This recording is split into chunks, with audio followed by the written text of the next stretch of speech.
Se wabonye Marina uko nasigaye ateye. Biga Marina inshuti yanjye. None Marina urazi ari nko kuri stage nkura mufana akagira gutya nakajoma nk'urutoki gutya. Kiroroshye. Rugahita rugera imbere. Kiroroshye cyane. Use ntushobora kugikora ukabona kiraguye cyane ko bivugwa ko cyaba cyara. Agusubira bafatisha iki mwana? Tabizi. Cyane ko bivugwa ko ari icyongereweho. Marina inshuti yanjye naherutse haragiye inda. None n'ikibuno cyahise kiza ahagiye. Mu nda zero imbere waze. Sha ariko kukizunguza. Kukizunguza namubonye rubavu. Wabonaga ko nabantu ari we bari kugira gutya barebye. Sha Marina warukirwaye koko. Uko kateye neza turabigira dufite baho. None kira kibuno cye. Cyazigi. Uzi ko atari no kuririmba. Arimo arafata mikoro kayishyira imbere ubundi akazunguza. Ndi yagomba no kuza mu bukwe. Mu bukwe bwande? Bwa The Ben. Tukabona Simba Diamond Platinum n'umundi nawe ataje haza Omidi Pons. Omidi Pons. Haza nabarema haza nabandira nari ndi muri inoza muri party muri after party yabo. Yatangiye no kubyibaha muko. Ariko nabwiza n'abagishyizo byaba birenze. None bwiza nuko yabayisha abantu. None ureba ukuntu kuri stage nawe bari ku bwiza bagize gutya aririmbye yari yambaye akantu k'agatopa ariko kwa kuruko n'abakobwa bambara nyine igituza cyabo igice cy'igituza kikajya hanze. Umufana abararebye bati nkungu bugize amahirwe mabe akanyonyuka kagaragara. Bitwaye iki? Karireba ariko ntukorewe. Karireba ariko ntukorewe. Ariko umubare w'abadashaka kubukwa ahubwo ngereka mbaza abaganga nta kinini umuntu ashaka kunywa nyine nta kinini umuntu ashaka kunywa agahita byibuha birahari. Yes. Ikinini kigirese ingurube ntago wayi. Ingurube se cyane.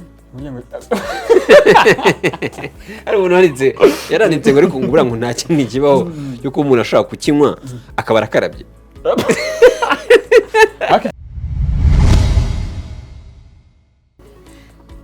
Yes, ndabasuje mbifurije kugubwa neza cyane. It's all for one and only umwe cyane. Nizere ko aho muri mumeze neza, nizere ko Imana ikomeje kugenda ibashyirira imigisha mu byo mugenda mukora. Yego.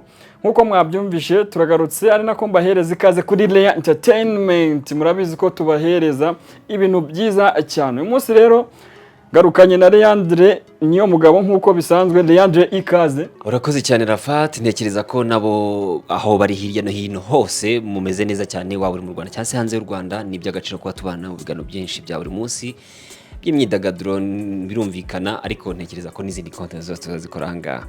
Twebwe icyo tubahereza na makuru arimo icyo twita entertainment. Umeze neza nawe? Meze neza ndashima Imana dore ko ari cyumweru gitangiye ubu harya tiratangiye kigeze hagati. Habo turagisoje tugeze kwa ubundi bavuga ko ari Jandredi. Abari Jandredi bari jeudi ni ifatanye na Vendredi. Ngo ni Jandredi. Jandredi. Ubu ngubu abantu bamwe batangiye gutara icyaka. Ako siko nari nibagiye ko ejo ari kuwa gatanu. Ejo ni kuwa gatanu batangiye gutara icyaka. Ubwo ejo kuwa gatanu durajya hehereye. Ubu yishe nkayaka. Ahubwo se sinyeka ko yakawe ahora hejuru. Ahora hayi. Ariko mu Rwanda hari abantu benshi bahora hayi. Ariko tanahoze hayi Imana ukajya uhora hasi buri gihe byagora. Erega ibibazo byo mu Rwanda urumva se ni mu Rwanda gusa. Utu tubazo twinshi twatora tuba dufite ntago twatuma utajya hayi. Harimo umuntu ko ati ngenda ndashaka gusinzira narabibuze. Undi akavuga ati ndashaka gusinzira narabibuze. Ibyo ngibyo nta ngo nanjye kuvuga ngo ibyo ngibyo nta wabibura. Bitanibuka ko bisaba iki? Bisaba amafaranga. Wenda ibitotsi nta mafaranga bisaba, ariko none hagiye ujya kuryamuka uri ibitotsi. Muri iyi minsi rero hari abantu ndi kumva ko mbere yo gusinzira bisigaye bigora. Urumva hari igihe uri gutekereza nka depression ufite yo kubura amafaranga, kubura umukunzi, no kubura umukunzi se biba birimo. Ntago urarira kubura urukundo. Sharafa ntago urarira. Shadise umunsi nibuka narizeho wari umwe. Cyabigenze bite? Icyo gihe nari nabuze amafaranga. Hano hanze barizwa n'urukundo, ariko ntekereza ko muri iki kinyejana nta musore ukirizwa n'urukundo. Nigeze kubona umwe mu ngabo ngo yiyahuye ngo umukobwa yamwanze. Ikintu cyatuma niyahura kubera ko nakibuze ni iki? Ni ibiryo. Byo n'ubundi iyo wabibuze n'ubundi uri mu nzira zo kwiyahura. Uri mu nzira zo gupfa n'ubundi.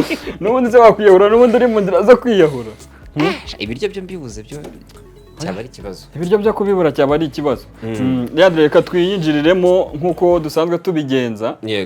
Yego, ku itariki ya mbere z'ukwezi kwa mbere 2025 nibwo igitaramo cy'uwitwa The Ben giteganyijwe kuba cyaba kikabera muri Kigali Arena. BK Arena?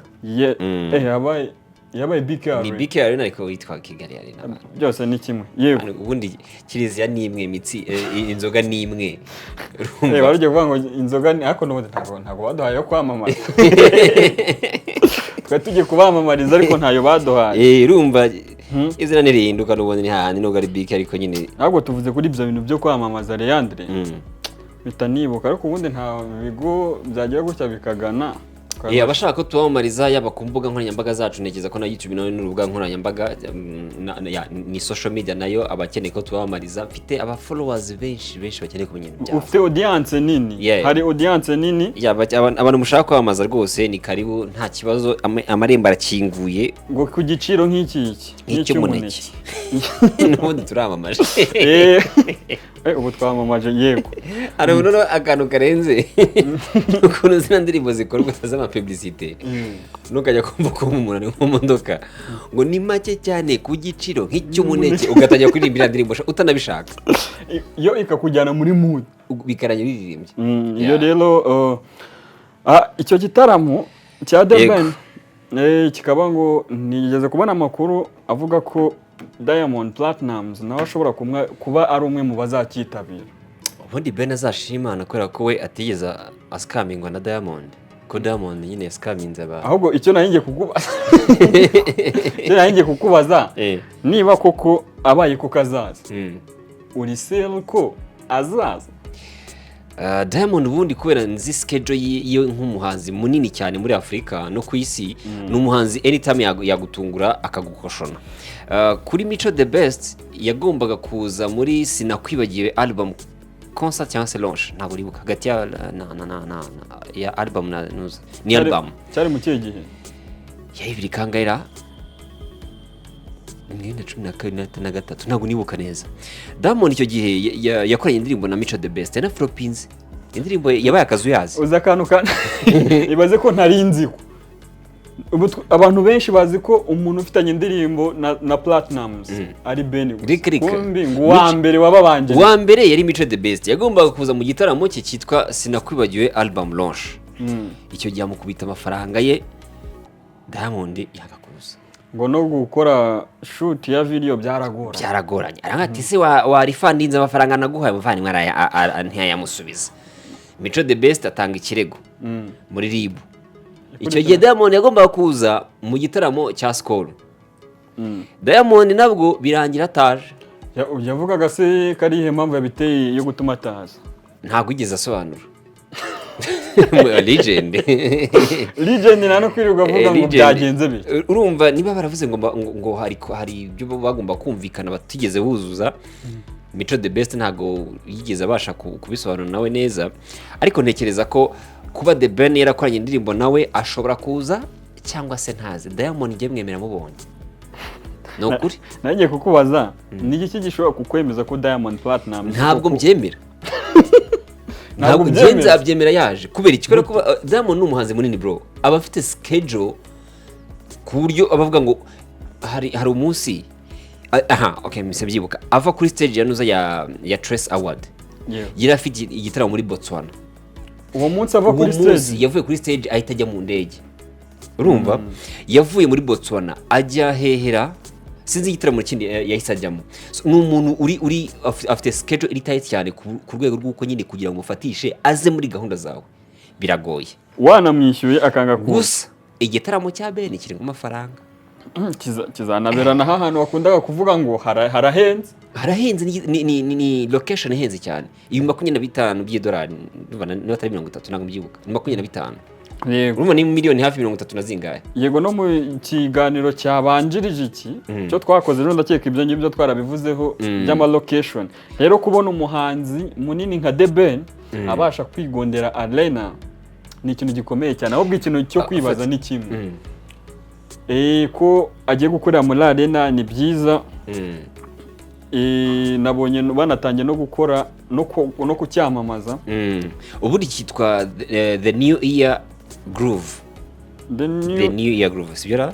Reba neza nibyo nta umutwe wanyu aracyakora neza ntabwo nzara muri Amerika. The new year groove yego niko cyitwa. Kizaba ku itariki ya mbere muri BK Arena. Ndakeka ari we wenyine ntabwo barashyira indi line up hanze. Ntabwo line up irajya hanze ariko hari abahanzi benshi abanyarwanda bagomba kuzaza. Nibyo tubabwiye bya Diamond ni ibikekwa ni ibivugwa. Ya ni bivuga ko ashobora kuzaza ariko ntabwo biraba confirmed kuko ni inkuru nabonye ku gihe bavuga ko ari probability ko ashaka kuza. Ubundi yagomba no kuza mu bukwe. Mu bukwe bwande? Bwa The Ben. Tukabona Simba Diamond Platinum n'ubundi nawe ataje haza Omid Pons. Omid Pons. Haza na Barema haza nabandira nari ndi muri inoza muri party muri after party yabo bari benshi harimo Rema.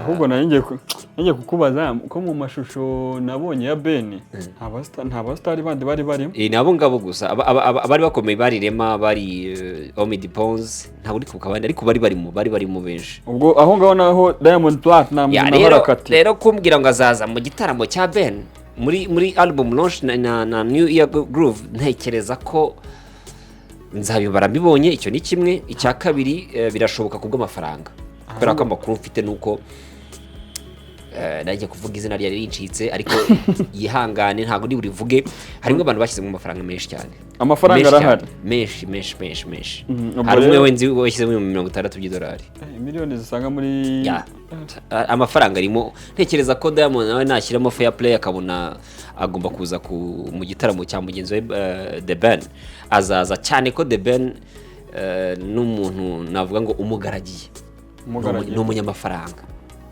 The Ben nawe afite umufungo cyane bivuze ngo aho ngaho amafaranga aramutse hari nta kibazo byatera. uba mu nzu ya miliyoni hafi 100 udafite amafaranga miliyoni 100. Hari inkuru nigeze kumva ariko yo ntituyigaruke tuyihorere. Umuntu uba muri iyo nzu ya miliyoni zingana ari gutyo ndakeka kuzana Diamond Platinum mu Rwanda ntago ari ibintu bikomeye. Si ibintu bikomeye. Ben nawe ni umuhanzi uhagaze neza unafite team nini cyane y'abanyamafaranga. Afite team y'abantu bategura ibitaramo irangajwe nandi yo team.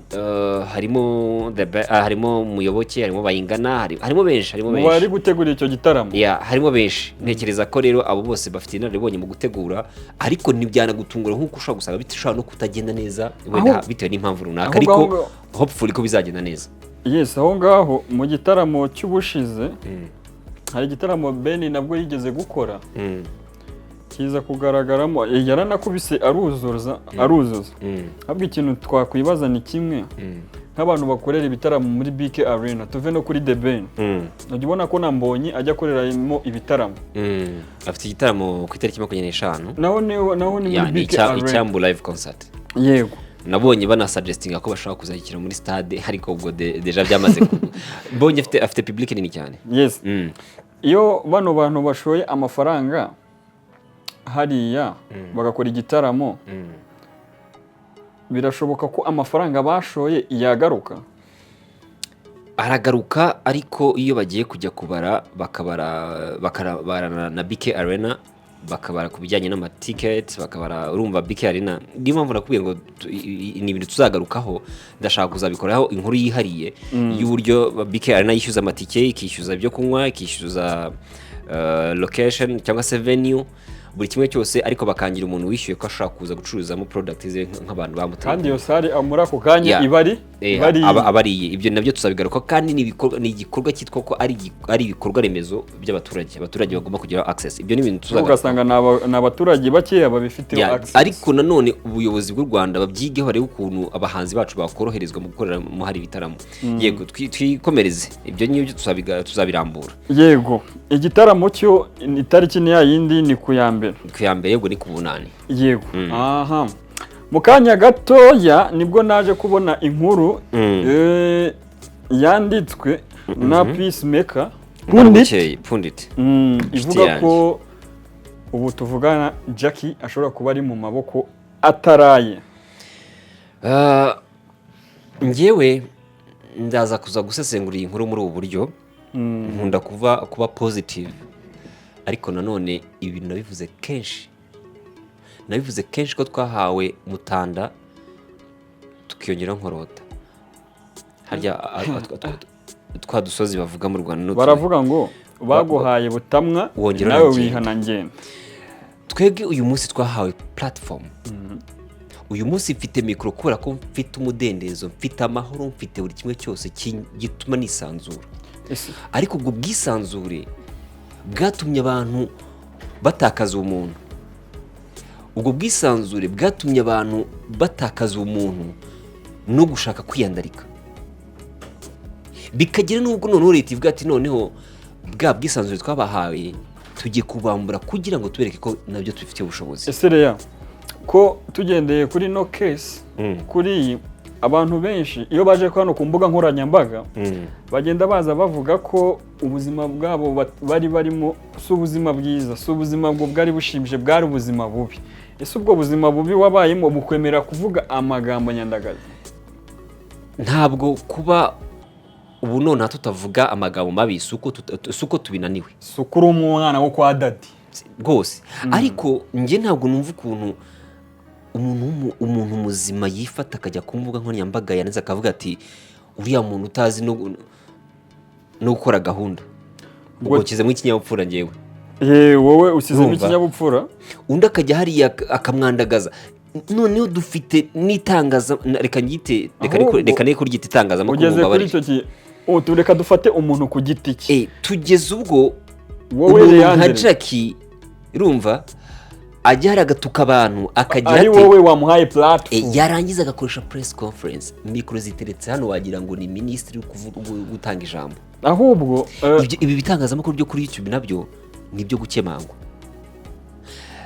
Murangira mu byo uri gukora nabyo wige kuri izi YouTube cyangwa se mwige kuri izi YouTube ziri gutanga content zidafite icyo ziri kwigisha abantu, kuko muri kwirukanyira viewership, ariko muri kwirengagiza ko muri kuroga societe nyarwanda. Nabonye Dumba asabye imbabazi. Uri umugabo bro, wakoze ko basabye imbabazi. Asaba imbabazi kuri ibira bya Jackie, kuko hari ukuntu abantu bajya hariya bakagira platform, umuntu akaza akakogeza akagushima kuzi kwiruka ukarenga iwanyu. Dumba yabikoraga wenda nyine mu buryo bwa content, ariko ni byiza ko watekereje ko wakoraga amakosa uyu munsi kwa wasabye imbabazi, ukagaruka usaba imbabazi. Bwana Murangira ati ndakwisabiye izi YouTube zicishemwe akanyavu. Icyo kintu yanakivuzeho ntuba gutyo waruvuze ku bya press conference. Ukabona abanyamakuru ngicyo kiganiro yakoze uriya Jackie ngo yahari abanyamakuru benshi bari hari mikoro nyinshi. Ako kibaza nk'umunyamakuru uzi ethics zitangazamakuru wifata akagenda agashyira mikoro ye hariya agahereza umuntu platform, umuntu wo kuvuga amagambo nyandagazi atanahuye n'umuco wacu nyiriza. Man, njyewe nabibonye rumva ndavuga se ndimo nandikiye mu message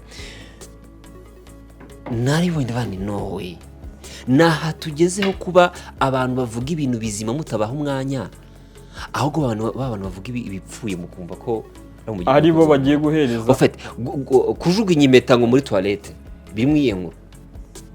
Nyamara hano ku muhanda hari abana bafite ubukene bakeneye gukorerwa ubuvugizi bakajya mu mashuri, bakeneye kuva mu mihanda, bakeneye kujya he.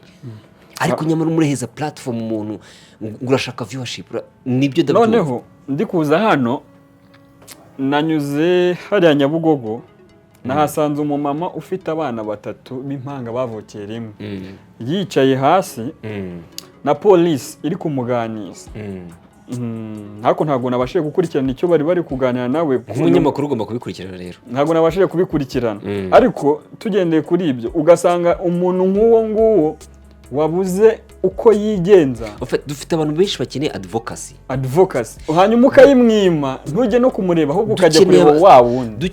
Hano hanze dufite imiryango myinshi ifite ibintu ikwiye gusangiza abanyarwanda, dufite imiryango myinshi, dufite abantu benshi bakeneye izo platform mutanga. Mu by'ukuri murimo murarya ibitagabuye kubera ko mushaka views, ariko nyamara ukirengagiza ko ibyo bintu ntabwo bizaramba. Iyo viewership ntabwo biramba cyane. Uzarebe nka bamwe uzanabicunge cyane ku macano agenda akora bitewe na trending bafite. Iyo izo trend zivuye, reka mureke mbabwire, hari ibintu abantu bajya birengagiza.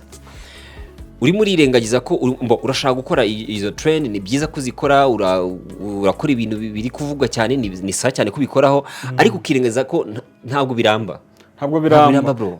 Iyo trending irangiye nawe birarangira. Ngiye ubu nonaha Scovia, niba uzabona iki kiganiro, reka ngusabe nkubwire ngo ufite mu nshingano zo kugira ngo RMC murebe ukuntu mwashyira umukubuzo muri izi YouTube zifite imirongo idafite ahantu, idafite ikigeza ku banyarwanda. Uwo mukubuzo se bakawunyizamo gute? Urakuraho abanyamakuru, urakuraho amacano. Ntibakorera mu Rwanda se? Nyine tanga uburyo bishobora. Icyambere no gutanga icyo nakwita umurongo ngenderwaho wo kugira ngo ufungure YouTube, nubwo RMC byabananiye. Wo kugira ufungure YouTube mbere gufungura YouTube muri RMC kugira ngo utangire ibiganiro, wabaga ugomba kwishyura 50, ufite umu editor, umu chief editor n'umuntu ugomba kuba ari izitangazamakuru, ukaba ufite umunyamakuru, nyine ufite umurongo ngenderwaho, ugatanga na ligne editorial yawe. Nose nk'ibyo baramutse babikoze gutyo, urabona ko impamvu byabananiye. Nyine iburetse tugende gato aho ngaho, urabona ko abantu benshi, urubyiruko cyane urubyiruko ruri kuza guhigira amarongo ye kuri YouTube. Ntabwo nanze ko muhiga amarongo, none se kuri kuvuga ngo bagashyiraho umurongo ngenderwaho. Buretse Arafate, iyo umuntu yiswe umunyamakuru nuko abazi icyo bita ethique et déontologie journalistique. Ni amahame agenga itangazamakuru. Niba uyu munsi ushobora kuza ngafata umwana ufite imyaka 5 nkamushyira kuri kamera, mu mategeko ibyo bintu birahanirwa. Hanyuma se bivuze ngo rero ubu nonaha abayobozi ba RMC ni mwicare inshingano zanyu nizo kugira ngo mugene mushake abantu bakora kuri ama YouTube, bari mu Rwanda barazwi, abatari mu Rwanda cyangwa se abayobozi b'ibyo bitangazamakuru bari hanze, mubabwire mu bakontakte kugira ngo mutange warning. Kuko ubu none urafata umuntu ufite ubumuga bwo mu mutwe ukamuzana kuri kamera. Human Rights Watch irabihana, ishaka gutanga ikirego. Natanze urugero rwa Buskete, hari uwo ukibona se bagikoresha. Bivuze ngo rero dufite Thierry rwose n'abandi mufatanyije, mufite inshingano zo kugira ngo bano bantu bahagarike kuba bakora content zangiza society nyarwanda. Dufite content nyinshi zakorwa, ahubwo mwebwe mugene mushaka izindi content mukora zitari bwangize society nyarwanda. Kubera ko ubu nonaha dufite ikibazo cy'uko umuntu araza kuri social media, kubera ko dufite ikibazo n'urugero, akaza agafata kamera akayicana akantuka, akagutuka, akirengagiza ko kuntuka kuri kamera cyangwa se niba mufite ideni n'urugero, ntabwo iryo deni zishyurwa na kamera yicayeho. Ese wari ubizi ko no gutukana kera byahoze mu muco nyarwanda? Ariko ibyo ngibyo bikorwa nka mpangara ni umuco, ariko ntabwo ari ibintu bijya ku mbuga nkoranyambaga. Kuko no mu muco nyarwanda rwose icyo bita igitaramo, mu gitaramo hari icyo bita gusibuka urukiramende, harimo gutera ubuse, harimo mpangara harimo utuntu twinshi. Bivuze ngo rero ubu none dufite content nyinshi twagakoze, ariko tudakora kubera iki? Turi abanebwe. Izo kamera zanyu muzitunga ahandi hantu muri ko mutabona content. Nyine ubundi biba byiza iyo uvuze ikintu ukanagitangaho urugero. Bikagweza urugero. Bagitunge hehe urugero. Nigeria ni igihugu gifite abantu population nini cyane, nacyo kiri mu bihugu binini muri Afrika. Ni igihugu buri rubyiruko wese afite smartphone, dufate wenda nka iPhone 13, bayikoresha mu gushutinga content zabo, kandi izo content zirarebwa. Ba Kingsley n'abandi bayita gute, ni benshi ase wamugane ko ntarabona nta content ndabona yo muri Nigeria itukana ntayo ndabona ariko abo bantu barareba ziba ziri funny ariko twebwe kubera ko turi kumva ko uyu munsi nafunguye YouTube channel Scovia yifunguye arimo ararebwa nanjye nkatekereza ko ninyifungura ndi burebwe ni byiza kuri burebwe ariko sujyanyeho iki abantu bose bari kwirukanyira kuri YouTube nuko bagomba gutanga ibiganiro ntabwo bagomba gutanga ibiganiro ariko agomba gukora uko ashoboye kose kugira babirebe kubireba rero hari ubundi buryo bwinshi cyane reka mushore muri content mushaka gukora muri ko zitarebwa bashore gute amafaranga turabyemeranya ko hari amafaranga fata abantu 3-5 ukeneye gukora content reka ngweze nk'urugero Sabinus wo muri Nigeria akora content bakora content ari bangaye si umuntu umwe mwese ntarebwa arareba none se kuki twe tukumva ko twakora izo content oya ariko Leandre na hano mu Rwanda turabafite akora content ari umwe akanareba nkabo none se kuki nyine turi gushaka kujya gusenya umuryango nyarwanda ufite babyita gutema ishami wicayeho urumva twese turakora kimwe none se content ni nyinshi cyane ntabwo twese turi bukore kimwe reka ngweze urugero Mr Bean yagiye kwakakaza ahantu bakamwimye aratekereza arati muri ni gute ntazongera gusubira imbere y'abantu bakakaza atekereza content ya comedy uyu munsi umumiliyoneri se uzi no umumiliyoneri Kabilame muri covid yabuze akazi arangije a creating a content nyine yabonaga abantu bari gukora ibintu biri funny nyine bidafite logique agahita aza akabikora neza akahita agira gutya ntagavuga n'umumiliyoneri uyu munsi n'umuntu ufite amafaranga menshi yakuye kuri TikTok yego wakuye muri ibyo bintu twebwe rero nyine ikibi cyo mu Rwanda turakopera ndabona Arafati yambaye lete nanjye nzambaye nanjye nabera ngomba kuzambara utaze ko icyatumye azambara aba bantu bari kuri YouTube ngiye akenshi birambabaza iyo mbonye umuntu ari ku mbuga nkoranyambaga ari kuvuga ubuzima bwe buri private akagerekaho no kuvuga ubw'abandi kwivuga byo none se Leandre tujye dukome urusyo dukome n'ingasire kubona umuntu ari kuvuga ubuzima bwe buri privé wowe ukamufata ukamujajinga uretse wundi wamuhaye iyo platform uburamutse wowe Leandre kufite platform yimanye kuri abo bakora ibyo bintu mukabigira gutyo kumujajinga sinshaka kumujajinga ariko uzigiye mujajinga ni yagarutse kuvuga ngo nyaboneka hari ahantu arabeshye mumbabare muzabisibe kandi bivugwa ko ari mwebwe mutanga amafaranga kugira ngo batangaze bazane inkuru niba ushaka creating content mu kubeshya cyaba ari ikibazo bivuze ngo dufite lack of content bitewe n'iki reka ngaruke kuri leta nanone leta cyangwa se abantu bashinzwe creative industry cyangwa se art council ntabwo hamwe na hamwe bari mu biro ntabwo bazi biri kubera hano muri iyi mihanda nyakubahwa minisita utuma twishima ndagushimira ko utangiye kujya mu practice y'abahanzi kujya nyine muri zo Genesis comedy n'ahandi hose ariko none mugaruke murebe ibintu bibera ku mihanda ndajya gushutinga iyo content nubwo ndi kuvuga ngo dukeneye ko abantu bakora content urajya gushutinga content gitifu nagufata ufite telefone uri gushutinga aravuga ati iyo telefone ndayikwaka nujya gushutingira ku gipangu na n'urugero cya meya arahagusanga bwa ati iyo telefone ndayikwaka nujya gushutingira ku gipangu wenda cya generali runaka aravuga ati aha ntabwo wemerewe kuhashutinga nibyo ndabyumva ariko akavuga ati telefone yine ibyo nabyo muzabirebeho mutange imirongo ngenderwaho y'ahantu hashobora gushutingirwa n'ibigenderwamo kugira ngo bitangiza reka mbyite ubusugire bw'igihugu n'umutekano icyo ni kimwe ndetse no kuba bakoroherezwa gukora izo content ko genda umuhamya wabyo twese kujya gushutingira ahantu ndimo gukora ikiganiro umuntu araza aravuga ngo ugiye ngo ndakwaka iyo kamera tane bitewe n'iki who are you narimwe ngo who are you uranyaka kamera nkande agendeye kuki uragendera kuki unyaka kamera nyereka ibyangombwa bya nanjye nkwereka ibyanjye so bivuze ngo impamvu navuze gutyo RMC nitanga ibyangombwa kuri abantu bakoresha izo channel cyangwa se bakora ibyo bintu ashaka ko atari umunyamakuru ari umufreelancer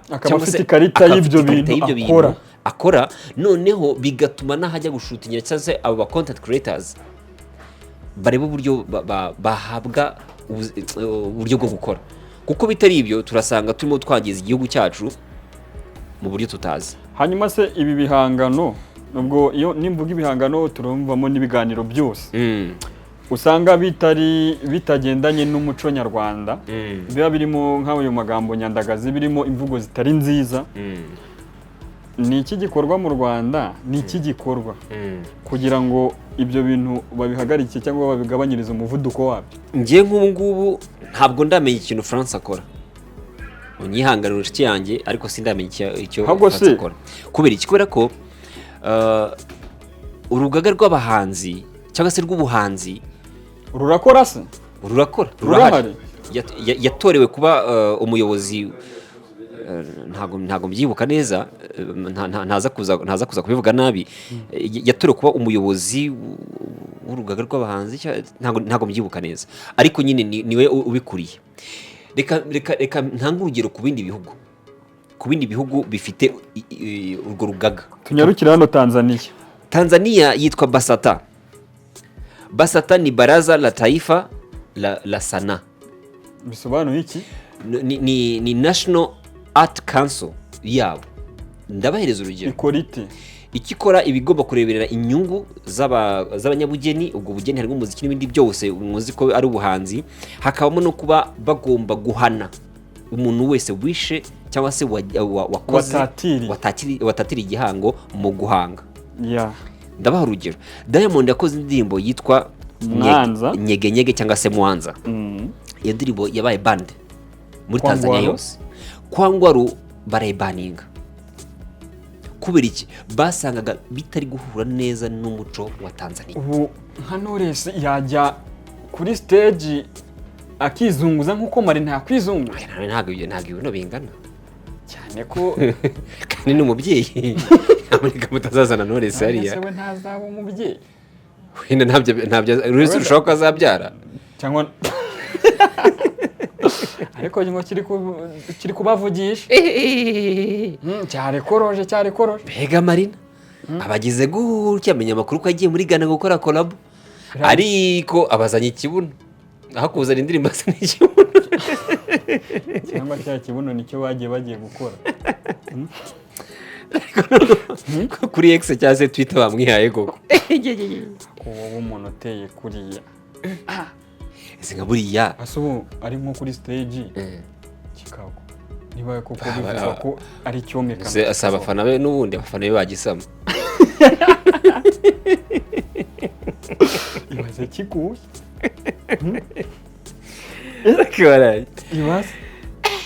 ibaze nka akagira nk'ibyago nk'ipana gacika ntukikagwa wenda n'urugero umufana wa mbere wagisama yakimarisha iki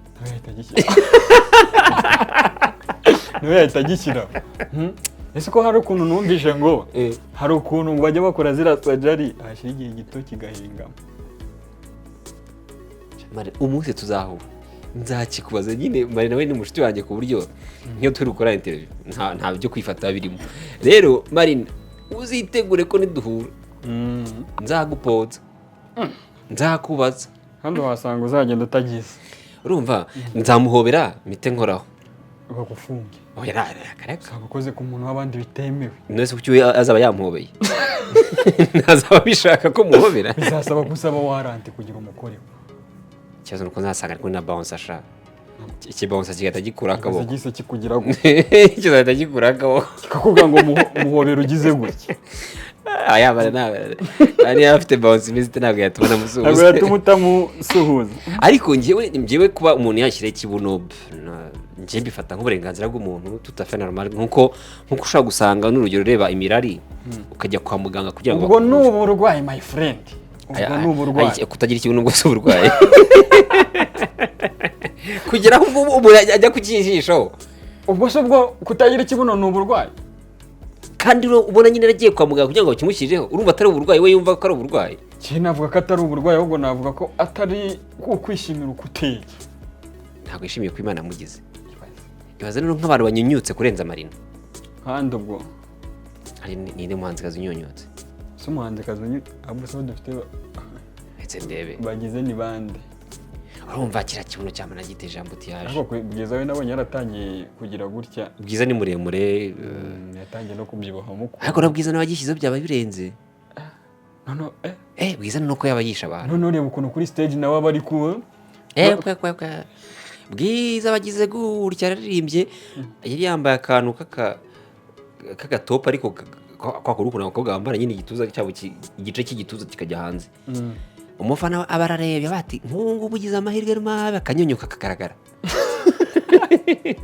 bitwaye iki karireba ariko ntukorewe karireba ariko ntukorewe ariko nanjye nzajya gushyisha amatuza nawe uhita uba igisore ubu nawe uzaba ugiye mu mubare w'abadashaka kuba uko ahubwo ngereka mbaza abaganga nta kinini umuntu ashobora kunywa nyine nta kinini umuntu ashobora kunywa agahita abyibuha birahari yes ikinini kigira cy'ingurube ntabwo cy'ingurube se cyane ari umuntu yaranditse ngo ariko ngubura ngo nta kinini kibaho yuko umuntu ashobora kukinywa akaba arakarabye ariko icyo kinini cyafasha muri iyi minsi hari abantu batinya gukaraba icyo kinini cyafasha muri iyi minsi ubwo rero ni ukuri shamani ariko nta kintu nakwiyongereshaho nta kintu wakwiyongereshaho oya wasanga uramutse uzamutse ukagira gutya bya bitugu nk'ibya mubi cyane urumva barabadiga nabo uziko uranga nk'aka kaboko kanjye urabona ko kageze hafi ku mutwe ibi ntabwo yabishobora wagira ngo ntabwo akaboko gahita kamera gutya urumva rero harimo avantage yuko ngiye nshaka gukaraba neza kurusha mubi ariko nanone nawe akaba afite avantage yuko nta wamusagarira ariko nanone wowe basaba kugusagarira ukiruka nanone bavuga ko bari abantu baterera ibyuma badakoresha ubwonko cyane babuzwa n'iki kubukoresha ngo bakoresha umubiri cyane kurenza ubwonko wabuzwa n'iki kubukoresha ugasanga abantu bafite imibiri mito iyo babwiye ngo jugunya hanze ahita ajugunya hanze muri make nifataho nta nubwo ariwe umuntu agiye kujugunya bashaka kuba ati jugunya boss jugunyira umuntu hanze agahita ajugunya boss ati boss rero jugunya hanze bayida wako karakanyuzemo nekereza ko rero Marina ko yabikora n'uburenganzira bwe n'ubu wabishaka wese kuba yakora icyo yifuza kuba yahindura ku mubiri we n'uburenganzira bwe ariko nanone ubikore utazabyicuza kuko nanone iyo hajemo ingaruka zo kuba urabikoze ni ibyo biba bibi kubera ko bakubwira ko ushobora kujya kubikora nyine iyo plastic surgery urayikora ariko ushobora gusanga n'urugero ejo n'ejo bundi uzicuza cyane cyane hari umupasiteri hari umugore w'umupasiteri wo muri Congo ntabwo nibuka izina rye yapfuye arimo gukoresha plastic surgery nawe ari kwiyongera yego none no mu bantu b'Imana se byageramo urumva rero ni ibintu ushobora gukora nibyo bikaba aesthetic cyangwa se ukagaragara neza ariko nyuma nanone ugashobora kuba wagira watekereza ko bishobora kuba byateza ikindi kibazo ariko igihe kintu cyambabaje ni igiki ni ukuntu Marina yongeresheje ikibuno baratandukanye na Yvan Muziki tajya kumuzanisa ubu Yvan Muziki ntabwo yemerewe gukora ka kiriya kibuno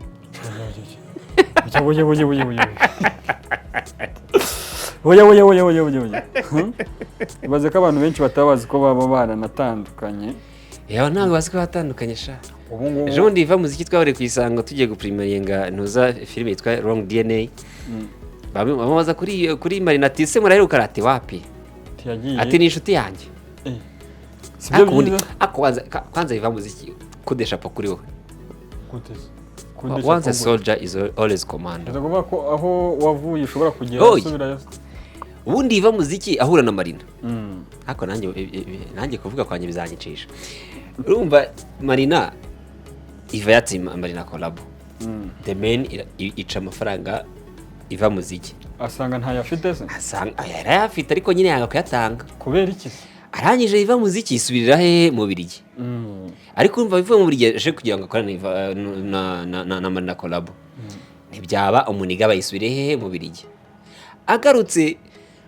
agaruka ari boyfriend wa Marina kuko kwa boss bashobora kukwima ikintu ugaca ku mwana on your IQ birangira Deme ni kubona Yvan Muziki ari boyfriend wa Marina ari umwana mu rugo rese wamwimiki bamukomeza collab imibare kari myiza cyangwa abantu n'abanyabwenge mwe mukoresha umutwe muri kogoshesha gusa bagiye bawukoresha no mu bindi Yvan Muziki niko once a soldier always a commando kabisa yaman yes tugana ku musozo rero icyo nabwira abantu mw'abantu mwe always think about what you are going to do think before niba ugiye gukoresha iyo plastic surgery nta kibazo n'uburenganzira bwa sinzakujajinga ariko nyuma ingaruka nizigaruka cyangwa se niziza uzatekereze ko wakoze nabi. Ubundi kubona umuntu aba afite uburenganzira bwo kubikora kuki abastari bagiye kubikora bagenda kubikora bakagenda bihisha badashaka. Ariko wa mugari kuki Marina uhakana ko wakoresha plastic surgery wabyemeye uburenganzira bwa niba uzi ko wayikoresha kuko ntago mu mezi 3 ntago cyara kibono waba ukiza nta tegeko riha n'umuntu wakoresheje plastic surgery. Ahubwo ngenda ndashaka kuzajya gushyisha mutwe tubore mu menyo bazita pariye ndashaka gushyisha amapare nanjye muzamenya gute ko nakizize njya numva bavuga ngo nibyo abana bo kwa dadi nibyo ra ineze nge sindo kwa dadi neze mvuga ku giti kwa dadi se ntago abantu bose bavuga ko ntago ari ko barabo kwa dadi ndo kwa dadi kwa dadi ni ahantu bafite amafaranga neze nge sinyafite ahubwo biterwa n'ingano y'amafaranga menshi atari hahandi menshi ushingiye kuyandeze. Reka nkwereke dore baravuga ngo niba iwanyu papa agitaba akaba ngo dore sko dore saraje ngo fungura icyo gihe uburo naguru kwa dadi naho kwa dadi ni cyaje ngo dadaraje uburo wo kwa dadi niba nawe wanyu bavuga ko dadaje ubwo nawe washyira n'abakuze badafite basko bafite arabakuze badafite na basko nyine nekereza ko byanda kose bizagenda neza mu gihe cyose tumaze kuba twiyubaka ariko think positively kugira ngo mwubake reka byite ibyo bintu byanyu kuko ubu none nabazwa no kubona Marina nshuti yanjye uri kurira ariko niduhura ikintu cya mbere ngomba kumuhobera ndakuze yandire wowe ntago Marina ngomba kuguhobera ntago wavirama nkabanza gakanda kuri namabuno ye cyangwa ne oya ahubwo se umva iki rangi bafite story nyinshi hari umutipe twiga muri secondaire